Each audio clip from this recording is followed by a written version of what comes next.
तुम्हारे बाप का मुल्क नहीं है, ये हमारा मुल्क है। यहाँ पे 22 करोड़ लोग फैसले करेंगे। यहाँ पे फैसले आइन और कानून के मुताबिक होंगे। यहाँ पे किसी की मर्जी के मुताबिक फैसले नहीं होंगे। बंद कर दो ये बंद कमरों में फैसले करने वाले, बंद कर दो ये खुद को जमीन पे खुदा समझने वाले। अरे क्या बात करते हैं आप मुराद साहब, ये इनके बाप का मुल्क है, किसमें जुर्रत हुई है 70 साल में इनसे सवाल पूछ सके। 1971 में शेख मुजीबुर रहमान जो 160 नशिस्तें जीत चुका था बंद कमरों के फैसलों में, उसके ऊपर रेड लाइन लगा दी गई और सिर्फ 80 सीटें जीतने वाले भुट्टो को वजीर आजम बनाने की जिद में इस मुल्क को 2 लख्त कर दिया गया। दुनिया ने देखा वो दर्दनाक मंजर जब पाकिस्तान का परचम लहराता हुआ बंगालियों के कदमों पे गिरा और फिर बंगालियों का परचम हवा में बुलंद हुआ। किस में जुर्रत हुई है ये सवाल पूछने के इनसे? अरे बंद कमरों के फैसले ही तो हैं। आज 70 साल गुजर चुके हैं इस मुल्क में, आज भी हम 10 अरब की भीख मांगने दुनिया के सामने मुंह ठिठाते फिर रहे हैं। हमारे पड़ोस में एक शख्स 150 अरब डॉलर का मालिक बन चुका हुआ है, जबकि हम 22 करोड़ के लिए 10 अरब डॉलर की भीख लाते हुए लोगों को इसे सफारती कामयाबी कहते हैं। ये बंद कमरों के फैसले ही तो थे जो हमारे ऊपर मुसल्लत किए गए। ये इनके बाप का मुल्क था। इधर आओ नौजवानों, मैं सुनाता हूं तुम्हें 1996 का वो वाकया जब 2 बहनों ने ये ऐलान किया था कि हमारे खानदान के, हमारे शोहर, हमारे भाइयों के 9 अफराद के कातिल मेजर अरशद जमील की सजाए मौत को रोका गया तो हम अदालत के सामने खुद को आग लगा देंगे। जज साहब के कान पे चूं तक नहीं रेंगी।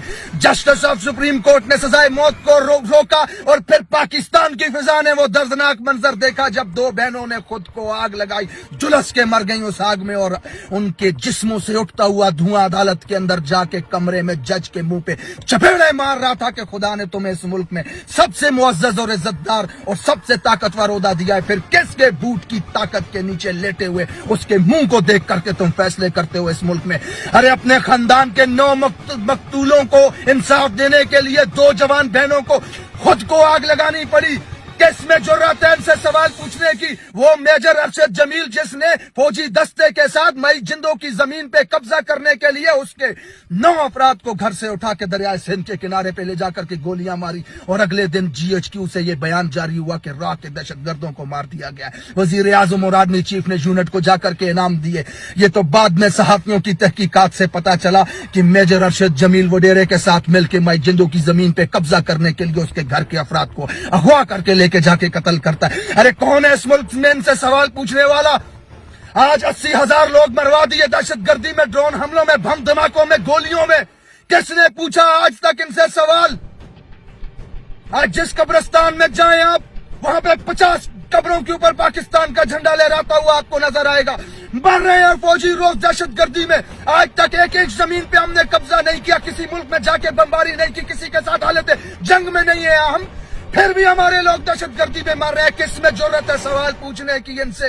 ये बंद कमरों के फैसले हैं जो इंसानी जानों का सौदा करते हैं, जो जमीरों का सौदा करते हैं, जो हमारे पैसों का सौदा करते हैं। अरे हमारे जिस्मों से, हड्डियों से गोश्त तक नोच कर खा चुके हैं, जो उनको हमारे ऊपर मुसल्लत कर दिया गया है, जिनकी करप्शन की दास्तानें कंधार से वाशिंगटन तक फैली हुई हैं, जो लूट के खा गए हैं इस मुल्क में, जिनके नौकरों के अकाउंटों से अरबों रुपया मिलता है, जिनके गुलामों के अकाउंट से अरबों रुपया मिलता है। इवन फील्ड में खरबों की जायदाद के मालिक, 1.8 बिलियन का मालिक वो जरदारी और उसका लोंडा, 1.6 बिलियन का मालिक ये नवाज शरीफ और उसकी लोंडिया हमारे ऊपर मुसल्लत किए गए। अवाम का हर दुश्मन जेलों से निकाल के, अदालतों से निकाल के अवाम के ऊपर हुक्मरान बना दिया गया है। किसके फैसले हैं ये?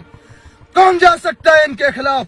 आज 22 करोड़ अवाम अगर इमरान खान को मोहसिन समझती है, अगर उन्हें लगता है कि यह शख्स हमें भूख से निकाल सकता है, उन्हें लगता है कि यह शख्स हमें गुर्बत से निकाल सकता है, उन्हें लगता है कि यह शख्स हमें बैनुल अक़वामी दुनिया में इज्जत दिला सकता है, उन्हें लगता है कि यह शख्स हमें गुलामी से आजाद करवा सकता है, तो करने दो अवाम को अपनी मर्जी का फैसला।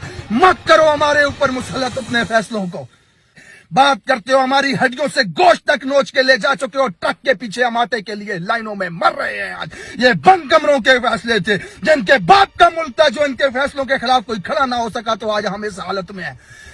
जो जुर्रत आज मुराद सईद कर रहा है, वो जुर्रत इस मुल्क के 22 करोड़ आवाम को करनी पड़ेगी। सवाल पूछना पड़ेगा, अपने हक के लिए खड़ा होना पड़ेगा।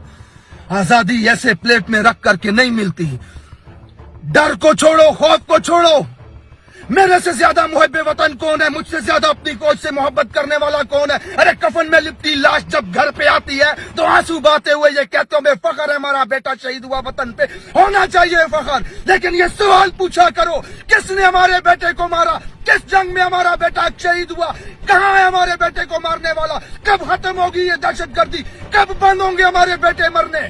یہ سوال پوچھنے کی جرت پیدا کرو اپنے اوپر۔ بند کمروں کے فیصلوں نے آج ملک کو اس حال میں لا دیا کہ اس ملک کا جج، ریسپیکٹڈ جج جس کو رب نے وہ عہدہ دیا ہے کہ قیامت کے دن سب سے زیادہ سوال تم سے پوچھا جائے گا، جج صاحبان کس کی فونوں کے اوپر فیصلے کرتے ہو تم اس ملک کے اندر؟ اگر اس ملک کے نظام کو بدلنا چاہتے ہو، اپنے آنے والی نسلوں کے مستقبل کو بدلنا چاہتے ہو تو کھڑے ہو کر کے سوال پوچھو گے۔ بند کمروں میں کیے گئے فیصلوں کو مسترد کرو، اپنے فیصلے خود کرو اس ملک کے اندر۔